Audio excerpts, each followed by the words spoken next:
Well, Shabbat Shalom. Good to see you all. A few years ago, I was at a conference. It was for singing and Jewish song leading, so clearly I was out of my element. It's not what I'm known for.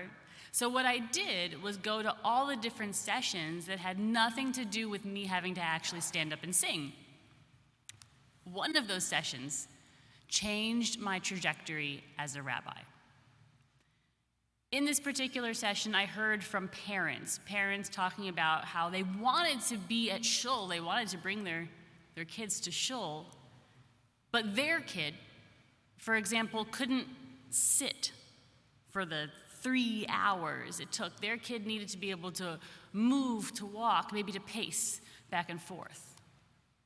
Someone else talked about how their kid would have what some might term outbursts, would make noise, talk at a very loud volume, and we have a lot of quiet time during our prayer services.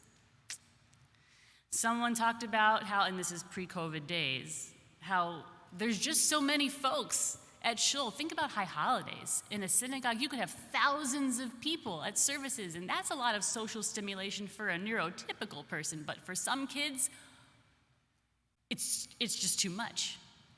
Some parents know they just can't bring their kid to shul, to services.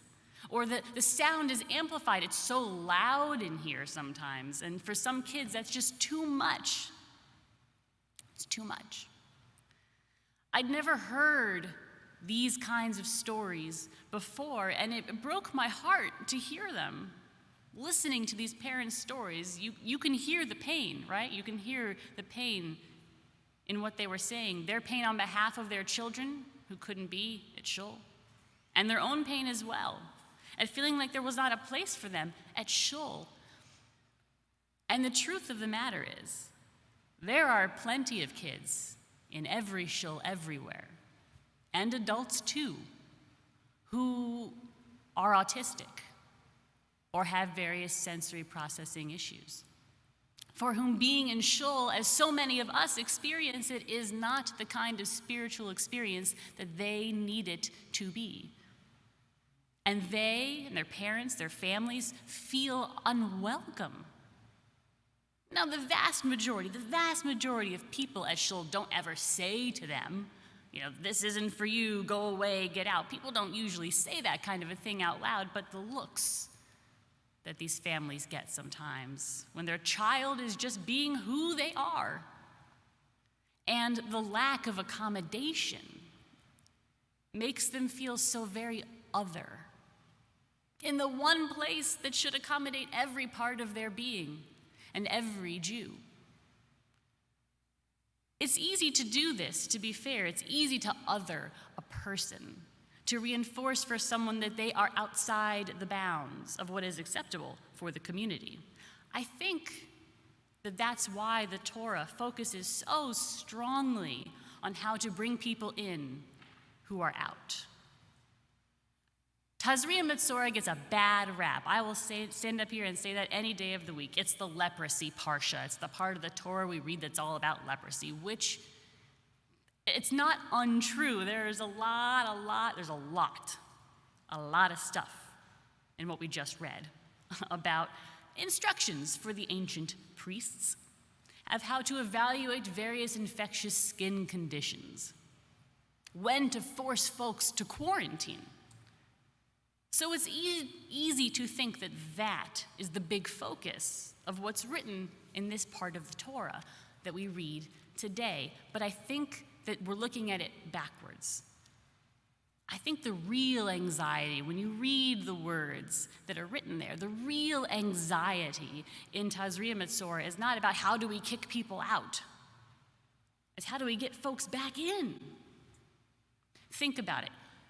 Practically speaking, wouldn't it be easier if you were looking for skin conditions and someone had some signs of these issues and you just booted them? Just boot them. Problem solved, right? Now you don't have to worry about any skin issues in your community because you don't have any. They're over there somewhere. But that's not what the priests do. It's almost laughable when you read the words because of how much time they spend trying to find ways to bring folks back into the community. Isho isha ki yeh vo naga, a man or a woman with this kind of affliction. If it follows these certain criteria, this infectious disease, the priest, acting like a doctor, isolates the person from the community 7 days. They're actually literally kicked out for 7 days. Okay, done, right? Done? No, not done. After 7 days, the priest goes back, re-examines. Well, maybe, are we ready yet? Are we ready? Oh, they want you to come back ASAP, but still infectious. Okay, 7 more days, 7 more days. That should be it, right? Done, you're done. Sorry, can't come back. Nope.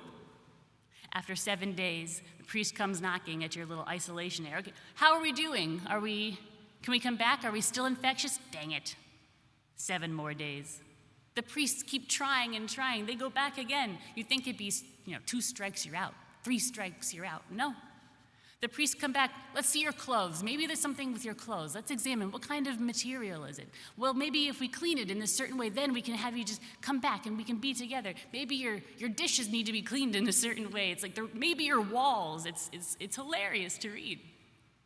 They go further. They say, maybe we need to study this affliction that you have. Because maybe if it's this kind of thing, it's different. And maybe we want to get the details. Let's figure out what's going on with you so we can bring you and us together and we can be a community again. It goes into very squeamish detail. I'm sure Haley knows she had to read it. If you're squeamish about these things, you're not going to want to do it. But the point of the whole thing that we read today, all this tzara, it's leprosy, whatever, it's actually really beautiful. The priests, we learn, are doing everything they can to not let people feel other, to bring them into community. That's the Torah's big lesson here. Not how to exclude, it's how to include, despite differences.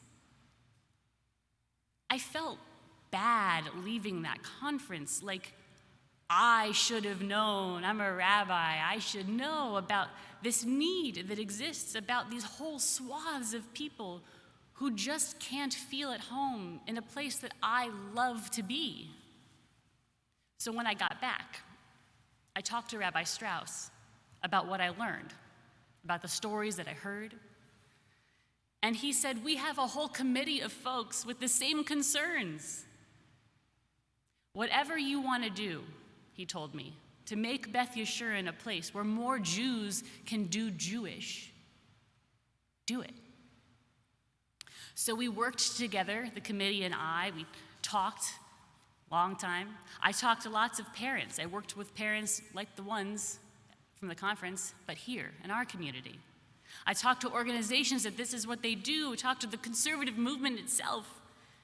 And the whole thing actually went beyond including autistic folks and their families. We created something here at Beth Yeshurun that exists in a few other shuls across the country. It became an endeavor, an all-encompassing endeavor. We started with high holidays. We had welcome baskets and a welcome cart with objects for tactile and visual stimulation. We had weighted lap pads. We have noise-dampening headphones in adult and child sizes. We thought about folks then with visual impairment. We put magnifying cards in every service. Some things were just a matter of making known what we already were doing. We already had assisted listening devices. It was a matter of just labeling them and putting them in a place where everyone could access them. We already have mezuzot at various heights, so whether you walk in or you're in a wheelchair, you have access to a mezuzah. We are already doing it. When we rebuilt Barg and Friedman Levitt, we made sure there was space for wheelchairs, not stuck in the back, not, oh, sorry, not taking up an aisle, but space, just in the seats, like everybody else. In Friedman Levitt, we have pews with no dividers between the seats, so there's room for all sorts of bodies. I can't impress upon you how unique that is for synagogues to be doing that. We already had single-stall restrooms, which is great for folks who need to go with assistance or for whom the big bathrooms just don't work. That was as easy as signage. and instructions for how to get there from all the various services. Most ambitious, perhaps, but one that the committee was no less enthusiastic about helping with, was for High Holidays.